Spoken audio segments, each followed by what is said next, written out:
ይህ ድንቅ ዓለም ነው። በዚህ ቪዲዮ አስገራሚ ሰውነት ያላቸውን ሰዎች እንመለከታለን። አብረን እንቆይ።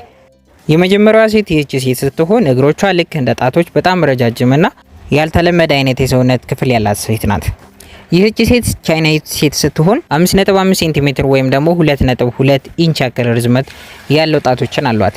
የእግሮቿን ጣቶችም አዙራ እርስ በርስ ማጨባበጥ ትችላለች። ሰላምታችን እንደዚህ ቢሆን ለእርሷ በጣም አመቺ ነበር ማለት ነው። ይህች ሴት ደግሞ አንድሪያ ኢቫኖቫ ትባላለች። ከተፈጥሮ ውጪ ያሰራችው ነው የሚባለው መቼም 20 ጊዜ ደጋግማ መርፌዎችን በመወጋት ልክ ይሄንን ያክል ምስል እንዲመጣላት ፈለገች። ይህ ደግሞ አስከፍሏታል $4000። ይህች ሴት ታዋቂ የሆነውን የባርቢ አሻንጉሊት ወዳጅ ብትሆንም ፍቅሯ ገፍቶ ከንፈሯን ይሄንን ያክል ደረጃ ለማድረስ በቅታለች። ይህች ወጣት ከንፈሯንም ከኖርማል ሳይዙ በላይ ያሳደጋ 3.5 እጥፍ ቁመትንም ማሳደጋበታለች። አንዳንዴ የአሻንጉሊት ፍቅር እንደዚህ ያደርጋል። ወደ ሆንግ ደግሞ እንመለስና እቺን አስገራሚ ሴት ላስቃኛችሁ። ብዙ ጊዜ እንደተለመደው ከሆነ 6 ጣትን በትርፍ ይዞ የሚወለዱ እንዳሉ ሆኖ ይህች ሴት ግን በሁለቱም እግሮቿ 8 ጣቶችን ይዛ ነው የተወለደችው። እንዲሁም ደግሞ በእጆቿ ላይ 15 ጣቶችን ይዛ የተወለደች ናት። በአጠቃላይ ይህች ሴት 31 የሆኑ ጣቶችን ይዛለች ማለት ነው። የዓለማችን ረጅሙን ጥፍር ደግሞ ላስቃኛችሁ።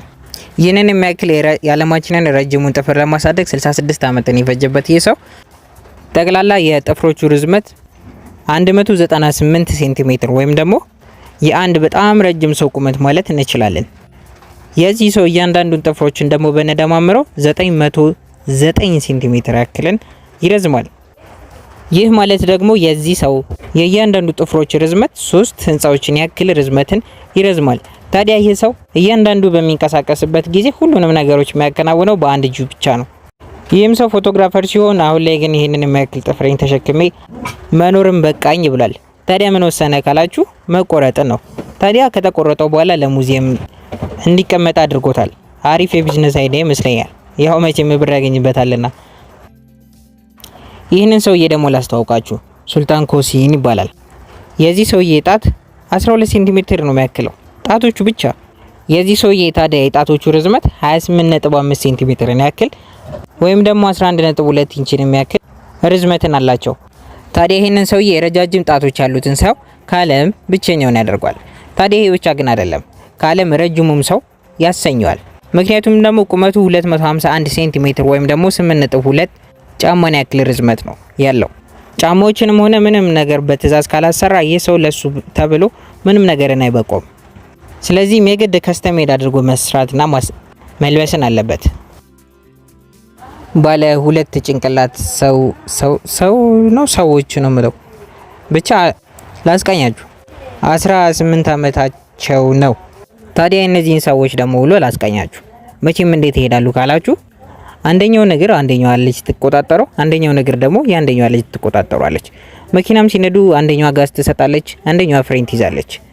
ታዲያ እነዚህ ሴቶች ምንም ኦርዲናሪ ቢሆኑ ቤተሰቦቻቸውን ያግዛሉ፣ ትምህርታቸውን ይማራሉ። ልክ እንደ ማንኛውም ሰው የተለያዩ ድርጊቶችን ያከናውናሉ። በሶሻል ሚዲያም ላይ ብዙ ፎሎወሮችን ያሏቸው ታዋቂ ሰዎች ናቸው። ይህ አስገራሚ ሰው ደግሞ ቤኒ ሃርሎን ይባላል። ታዲያ ይህ ሰው ምን አስገራሚ ነገር አለው ካላችሁ ልክ እንደዚህ የሚቆም 52 ሴንቲሜትር ወይም ደግሞ ከግማሽ ሜትር በላይ ረጅም የሆነ ጸጉር አለው። ታዲያ አራስቶችም እኮ ጸጉራቸው ረጅም ነው ካላችሁኝ የዚህ ሰው ግን የሚለየው የቆመ ጸጉር መሆኑ ነው። ከሴት ልጁም ጋር የተለያዩ ሞዴል ነክ የሆኑ ፎቶዎችን በመነሳት ከግማሽ ሚሊዮን በላይ የሶሻል ሚዲያ ፎሎወር አላቸው። ጄፍ ዴቭ የተሰኘውን ደግሞ ይህን ሰው ላስቃኛችሁ። የ56 ዓመቱ ጄፍ የተሰኘው ይህ ሰው 49 ሴንቲሜትር ያክል ሰፊ እጅ ያለው ሰው ነው። ይህ ማለት ደግሞ የአንድ ህፃን ልጅን ወገብ ያክላል። እጅግ የተለየ ከሰው ልጅ አፈጣጠር ውጪ የሆነ ሰውነት ያለው ይሄ ሰው የጋብቻ ቀለበቱ እንኳን 11.2 ሴንቲሜትር ያክል ርዝመት ያለው ነው። ታዲያ ሰው ብዙውን ጊዜ የሚያሳልፈው በእጅ ለእጅ ፊልሚያ ላይ ሲሆን ታዋቂ የእጅ ለእጅ ፊልሚያ ተፋላሚም ነው። በትርፍ ጊዜውም እርሻ ላይ የሚያሳልፍና ከባለቤቱ በእርሻ ስራ ላይ የተሰማራ ሰው ነው።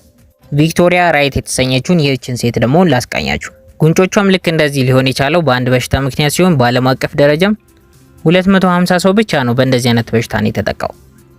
ታዲያ ይህች ሴት የተለየ አፈጣጠር ቢኖራትም ልክ ማንኛውም ሰው መጽሐፎችን በመጻፍ እንዲሁም ብሎጎችን በመጻፍ ታዋቂ የሆነች ግለሰብ ነች።